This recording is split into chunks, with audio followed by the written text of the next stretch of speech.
গানতলা রোডে young staff ক্লাবের পক্ষ থেকে শিল্পী গৌতম সাহাকে করা হলো সম্বর্ধনা।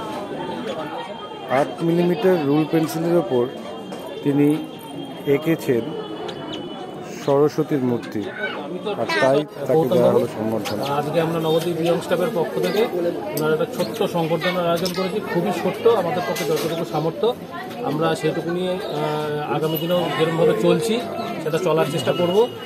আর আমাদের সভাপতি এবং সহসভাপতি আমরা আমাদের ক্লাবের তরফ থেকে একটা ছোট্ট সংবর্ধনা ওনাকে তুলে দিচ্ছেন আমাদের সভাপতি দিব্যেন্দু সাহা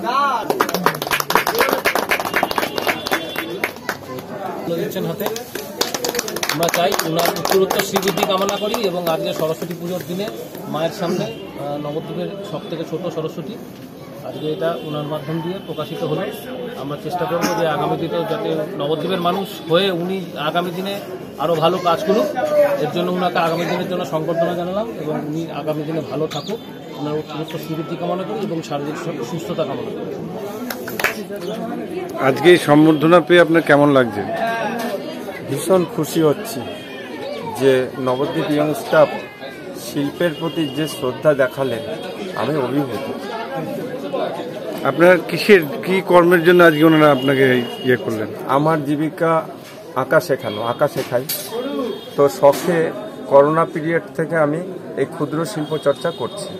তো এবার আমি এই রুল পেন্সিলের মধ্যে 8 মিলিমিটার মাটির মার সরস্বতী দেবীর মূর্তি তৈরি করেছি। এর আগেও কি আপনি এরকম কিছু করেছেন? হ্যাঁ, এর আগেও আমি করেছি। চালের ওপর, মুগ ডালের ওপর, বিভিন্ন রকম গমের দানার ওপর, দেশলাইয়ের কাঠির ওপর বিভিন্ন দেবদেবী মনীষীর মূর্তি তৈরি করেছি।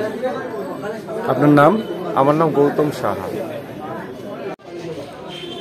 নবদ্বীপ ইয়ং স্টাফ তারা যে শিল্পের উপরে যে ভালোবাসা দেখিয়েছেন, সেই জন্য আমি তাদের সকল কর্তৃপক্ষকে ধন্যবাদ জানাই।